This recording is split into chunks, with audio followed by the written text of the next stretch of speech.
Hello दोस्तों, आप सभी का स्वागत है ज्ञान स्टोरी चैनल में। रामायण का एक प्रमुख पात्र है कुंभकर्ण। रावण का ये भाई इतना विशाल और भयंकर था कि एक दिन में कई गांवों का भोजन अकेले खा जाता था। भूख शांत ना होने पर यह प्रजा को भी खा जाया करता था। ब्रह्मा जी भी कुंभकर्ण की इस शक्ति से चिंतित थे, इसलिए जब कुंभकर्ण ने ब्रह्मा जी की तपस्या की तो वरदान मांगते समय देवी सरस्वती कुंभकर्ण की जिह्वा पर बैठ गईं। परिणाम ये हुआ कि कुंभकर्ण ने इंद्रासन मांगने की जगह निद्रासन मांग लिया। ब्रह्मा जी मुस्कुराए और तथास्तु कह दिया ताकि सृष्टि की रक्षा हो सके। लेकिन रावण की विनती पर 6 महीने में एक दिन जगने का वरदान दे दिया, जिससे कुंभकर्ण 6 महीने सोता था, फिर एक दिन उठकर भोजन करके फिर सो जाता था। इस भयंकर राक्षस की कहानी बस इतनी नहीं है। रामायण में कुंभकर्ण के पूर्वजन्म का भी उल्लेख मिलता है। ये भयंकर राक्षस पूर्वजन्म में भगवान विष्णु के साथ महायुद्ध कर चुका था।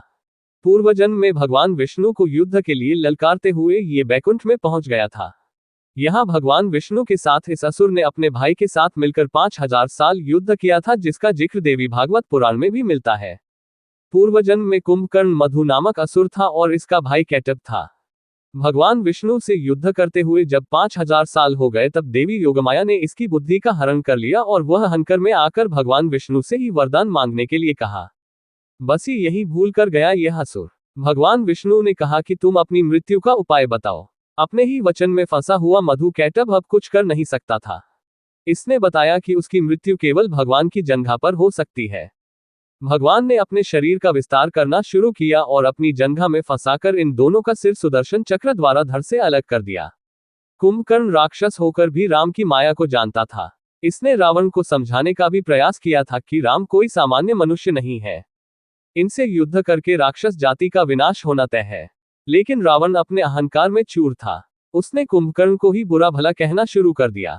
कुंभकर्ण ने अपने बड़े भाई के आदेश पर यह जानते हुए कि भगवान राम के हाथों मृत्यु होने से उसे मोक्ष मिलेगा, युद्ध के लिए रणभूमि में आया और विभीषण को राम के साथ रहते हुए धर्म के पालन का आदेश दिया और यह कहा कि इस युद्ध के बाद राक्षस कुल को कोई अग्नि देने वाला भी नहीं रहेगा।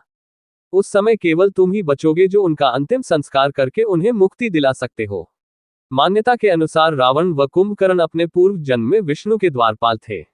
एक पौराणिक कथा के मुताबिक एक बार भगवान विष्णु के दर्शन के लिए सनक सनंदन आदि ऋषि विष्णुलोक पधारे, परंतु भगवान विष्णु के द्वारपाल जय और विजय ने उन्हें द्वार पर ही रोककर अंदर जाने से मना कर दिया। उनका कहना था कि अभी भगवान के विश्राम का समय है। इसमें ये परिवर्तन हो सकता है कि तुम हमेशा के लिए राक्षस नहीं रहोगे, लेकिन 3 जन्मों तक तो तुम्हें राक्षस योनि में रहना ही होगा और उसके बाद तुम पुनः इस पद पर प्रतिष्ठित हो सकोगे। लेकिन इसके साथ एक और शर्त यह है कि भगवान विष्णु या उनके किसी अवतारी स्वरूप के हाथों तुम्हारा मरना अनिवार्य होगा। वहीं कुछ जानकारों का कहना है इस दौरान ऋषियों ने यह भी कहा, यदि तुम अपने जन्मों के दौरान विष्णु भक्त बने तो तुम्हें 5 जन्म लेने होंगे, वहीं यदि तुम विष्णु विरोधी बने तो तुम 3 जन्मों के बाद ही अपना स्थान वापस पा सकोगे।